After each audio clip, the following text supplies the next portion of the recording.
بسم اللہ الرحمن الرحیم بسم اللہ الرحمن الرحیم الحمد للہ رب العالمین والصلاة والسلام علی سید الانبیاء والمرسلین۔ ہم نے پچھلی ویڈیو کے اندر دین اسلام کے اندر اسناد کی حیثیت کو ڈسکس کیا تھا کہ حدیث رسول صلی اللہ علیہ وسلم کو جب بیان کریں تو سند کی کتنی اہمیت ہے، جس کے اندر جیسا کہ امام شافعی علیہ الرحمہ کا قول ہے، فرمایا کہ جو بغیر سند کے حدیث کو بیان کرتا ہے اور حدیث کے علم کے بغیر حدیث کو بیان کرتا ہے، اس کی مثال یوں ہی ہے کہ جس طرح رات کے وقت کوئی شخص لکڑیاں چننے کے لیے جاتا ہے اور لکڑیاں اکٹھی کرنے کے لیے جاتا ہے، اسے نہیں معلوم کہ اس کے جو لکڑیوں کا گٹھا ہے اس کے اندر سانپ داخل ہو چکا ہے اور وہ سانپ اس کو ڈس لیتا ہے۔ اور یہی وجہ ہے کہ جب سند کی حیثیت اور اہمیت کو ہم نے چھوڑ دیا تو دین اسلام کے اندر بہت ساری روایات ایسی عوام کے اندر معروف ہو گئی کہ جو کہ اسنادی طور پر درست نہیں اور ان کی کوئی حیثیت نہیں۔ جس طرح آپ نے یہ ایک روایت سنی ہوگی کہ حضرت بلال حبشی رضی اللہ تعالی عنہ نے ایک مرتبہ اذان نہیں دی تو اذان نہ دینے کی بنا پر جو ہے وہ سورج طلوع نہیں ہوا۔ اسی طرح ایک روایت بیان کی جاتی ہے کہ سیدہ فاطمہ الزہرا رضی اللہ تعالی عنہا، آپ کے سر اقدس کا ایک بال مبارک ننگا تھا تو اس وقت بھی سورج طلوع نہیں ہوا۔ اسی طرح حضرت بلال رضی اللہ تعالی عنہ کے متعلق ایک روایت بیان کی جاتی ہے کہ آپ کی زبان میں لکنت تھی اور آپ اشہادو کو اسہادو یعنی کہ شین کو سین ادا کرتے تھے۔ جب آقا دو عالم علیہ الصلوۃ والسلام کی بارگاہ کے اندر شکایت کی گئی کہ یا رسول اللہ صلی اللہ علیہ وسلم، بلال تو اذان درست نہیں پڑھتے، تو حضور علیہ الصلوۃ والسلام نے ارشاد فرمایا کہ بلال پر اعتراض نہ کرو، اللہ کی بارگاہ کے اندر بلال کی جو سین ہے اسی کو شین شمار کیا جاتا ہے۔ اسی طرح جب رمضان المبارک آتا ہے تو اس وقت ایک روایت بیان کی جاتی ہے کہ بہت زیادہ سوشل میڈیا کے اوپر بھی وائرل ہوتی ہے کہ جو شخص سب سے پہلے رمضان المبارک کی بشارت دے گا، کسی کو خوشخبری سنائے گا یا مطلقاً کسی کو کوئی خوشخبری سنائے گا تو اللہ کی بارگاہ کے اندر اس کے لیے جنت لازم ہو جائے گی۔ حالانکہ ایسی کوئی بھی روایت موجود نہیں اور نہ ہی رسول اللہ صلی اللہ علیہ وسلم کا کوئی ایسا فرمان ہے۔ اسی طرح ایک واقعہ بیان کیا جاتا ہے کہ امام حسن اور حسین رضی اللہ تعالی عنہما دونوں ایک مرتبہ تختی لکھتے ہیں، حضور علیہ الصلوۃ والسلام کی بارگاہ میں حاضر ہوئے یا پھر سیدہ فاطمہ رضی اللہ تعالیٰ عنہ اور اسی طرح سیدنا علی المرتضیٰ رضی اللہ تعالیٰ عنہ ان کی بارگاہ میں حاضر ہو کر پوچھتے ہیں کہ ہم دونوں میں سے درست کس نے لکھا؟ تو اللہ کی بارگاہ سے سیدنا جبرائیل حاضر ہوتے ہیں، آپ کے ہاتھ میں ایک سیب ہوتا ہے کہ سیب یہ جس کی تختی کے اوپر گرے گا تو اسی کی تختی جو ہے وہ زیادہ اچھی ہوگی اور اس کی لکھائی زیادہ اچھی ہوگی۔ تو جب سیب کو نیچے گرایا گیا تو سیب جو ہے وہ دو حصوں کے اندر تقسیم ہو جاتا ہے، لہذا اس سے ثابت ہوا کہ دونوں شہزادوں کی تختی جو ہے وہ اپنی اپنی جگہ پر ٹھیک ہے، ان کی لکھائی درست ہے، دونوں میں کسی کو بھی کسی دوسرے سے نہیں بڑھایا گیا۔ حالانکہ یہ روایت بھی نہ تو کسی حدیث کی کتاب میں موجود ہے، نہ کسی سیرت کی کتاب میں موجود ہے اور نہ ہی کسی تفسیر کے اندر موجود ہے۔ اسی طرح ایک واقعہ بہت مشہور ہے جو اس کے اندر چھوٹی کتابوں کے سلیبس کے اندر بھی یہ بات شامل ہے، یہ واقعہ شامل ہے کہ حضور علیہ الصلوۃ والسلام ایک گلی یا محلہ سے گزرتے تھے اور وہاں پر ایک بوڑھی عورت رہتی تھی۔ جب حضور وہاں سے گزرتے تو وہ کوڑا آپ کے سر اقدس کے اندر ڈال دیتی اور سرکار علیہ الصلوۃ والسلام یوں ہی گزر جاتے، آپ نہ برا فیل کرتے نہ ہی کوئی اعتراض کرتے۔ تو ایک دن نہ پھینکا گیا، سرکار نے فرمایا کہ اس بڑھیا کا پتہ تو کیا جائے۔ جب معلوم کروایا تو پتہ چلا کہ وہ بیمار ہے۔ آقا دو عالم علیہ الصلوۃ والسلام اس کے گھر میں تشریف لے کے جاتے ہیں اور اس کی خدمت کرتے ہیں، گھر میں صفائی کی اور اس کو کھانا کھلایا۔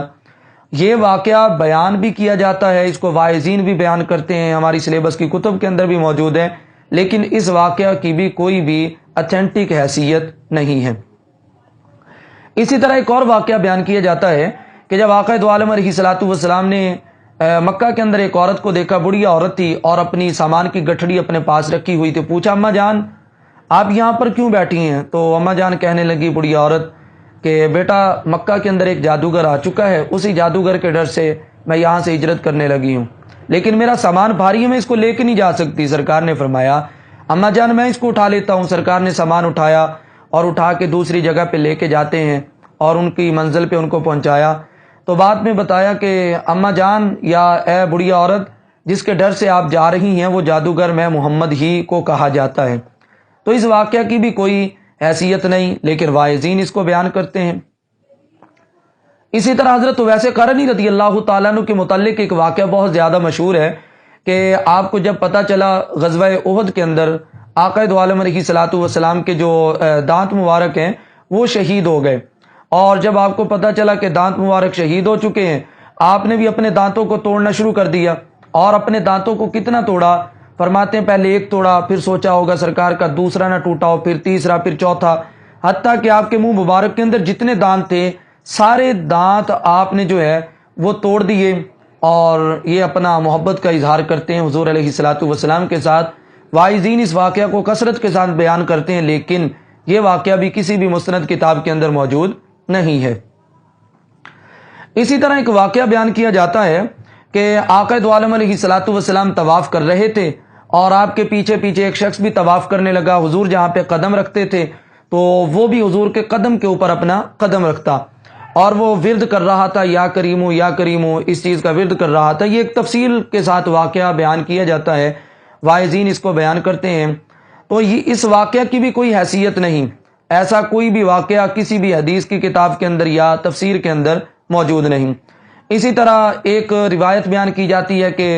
وطن کی محبت جو ہے وہ ایمان ہے، یہ روایت بھی درست نہیں۔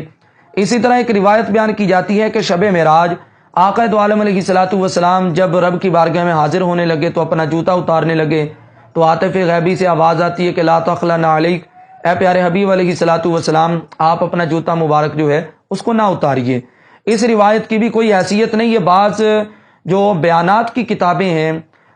ان کے اندر یہ واقعہ مل جاتا ہے، جبکہ کسی بھی مستند کتاب کے اندر یہ واقعہ موجود نہیں ہے۔ اور اسی طرح ایک بات عوام الناس میں بہت زیادہ مشہور ہے کہ قیامت کے دن جو ہے وہ ماں کے نام سے پکارا جائے گا۔ سبب کیا دیتے ہیں کہ اگر باپ کے نام سے پکاریں تو جو زنا کی اولاد ہیں، زنا سے پیدا ہوئے جو اولاد پیدا ہو چکی ہے، ان کا راز فاش ہوگا، اللہ راز نہیں ان کا فاش کرے گا۔ تو کئی احادیث سے اور محدثین اور مفسرین کے اقوال سے یہ بات ثابت ہے کہ قیامت کے دن ماں کے نام سے نہیں بلکہ باپ کے نام سے پکارا جائے گا۔ اور اسی طرح ایک روایت بیان کی جاتی ہے کہ من زار العالم فقد زارنی، کہ جس نے عالم کی زیارت کی اس نے میری زیارت کی۔ یہ روایت روح البیان کے اندر موجود ہے،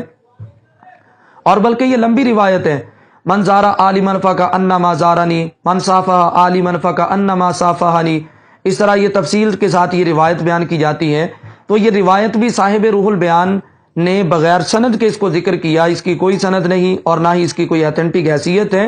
کیونکہ صاحب روح البیان سے قبل کسی بھی محدث نے یا کسی بھی مفسر نے اس روایت کو بیان نہیں کیا۔ اور اسی طرح ایک روایت بیان کی جاتی ہے، یہ بھی واعظین اس کو بیان کرتے ہیں کہ معراج شریف کی رات جب آقا دو عالم علیہ الصلوۃ والسلام کو پسینہ مبارک آیا، تو آپ کے پسینہ کا قطرہ جب زمین پہ گرتا ہے تو وہاں سے سرخ گلاب کو پیدا کیا گیا، سیدنا جبرائیل علیہ السلام کے پسینہ مبارک سے سفید گلاب کو پیدا کیا گیا، اور اسی طرح غالباً براق کے متعلق یہ بیان کیا جاتا ہے کہ سیاہ گلاب پیدا ہوا۔ تو ایسی کوئی بھی روایت جو ہے یہ درست نہیں۔ ہاں باقی یہ ہے کہ سرخ گلاب کے متعلق جو پسینہ مبارک سے پیدا ہوا، یہ سیرت کی کسی کتاب کے اندر بھی موجود ہے، غالباً سیرت حلبیہ کے اندر، اور اسی طرح شاہ عبدالحق محدث دہلوی علیہ الرحمہ نے مدارج النبوت کے اندر اس کو ذکر کیا۔ لیکن اسے بیان کرنے کے بعد بھی شاہ عبدالحق محدث دہلوی علیہ الرحمہ نے یہ جملہ بیان کیا، فرماتے ہیں کہ ایسا ممکن ہے کہ اللہ تعالی حضور علیہ الصلوۃ والسلام کے پسینہ مبارک سے جو ہے وہ گلاب کو پیدا کرے، یہ ممکن ہے، اس بات سے تو انکار ہی نہیں۔ سوال یہ ہے کہ آقا دو عالم علیہ الصلوۃ والسلام سے یہ بات استنادی طور پر ثابت بھی ہے یا نہیں، تو یقیناً یہ بات سند کے اعتبار سے درست نہیں ہے، اور شاہ عبدالحق محدث دہلوی علیہ الرحمہ نے بھی اسی بات کو تسلیم کیا ہے کہ محدثین کے ہاں یہ روایت جو ہے یہ موضوع اور من گڑت ہے۔ باقی رہ گئی سرکار کے پسینہ سے گلاب کا بننا ممکن ہے یا نہیں، تو جب ساری کائنات اللہ نے اپنے پیارے حبیب علیہ الصلوۃ والسلام کی خاطر بنائی اور حضور علیہ الصلوۃ والسلام کے لیے سجائی، تو پھر یہ پھول کوئی بڑی بات نہیں، اللہ بنا سکتا تھا، لیکن ہم نے یہاں پر صرف روایت کی حیثیت سے اس کو دیکھنا ہے تو یہ روایت بالکل بھی درست نہیں ہے، کیونکہ دیگر کتب کے اندر جو شاہ عبد الحق محدث دہلوی علیہ الرحمہ نے یا سیرت البیہ کے اندر یہ ذکر کی گئی تو اس کو بغیر سند کے ذکر کیا گیا۔ اور اسی طرح ایک روایت بیان کی جاتی ہے کہ جو بندہ عقیق کی انگوٹھی پہنے گا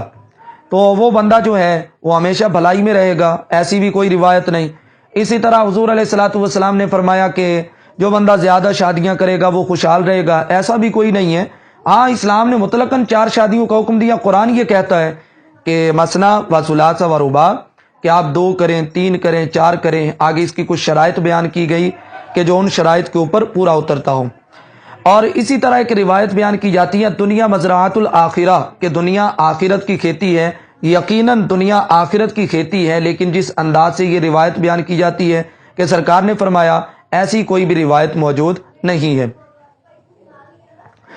اور اسی طرح آقا دو عالم علیہ الصلوۃ والسلام سے ایک روایت بیان کی جاتی ہے کہ جس نے زرد رنگ کا جوتا پہنا تو اس کی حفاظت جو ہے وہ اللہ تعالیٰ فرمائے گا، وہ ہمیشہ حفاظت میں رہے گا، یہ بھی درست نہیں۔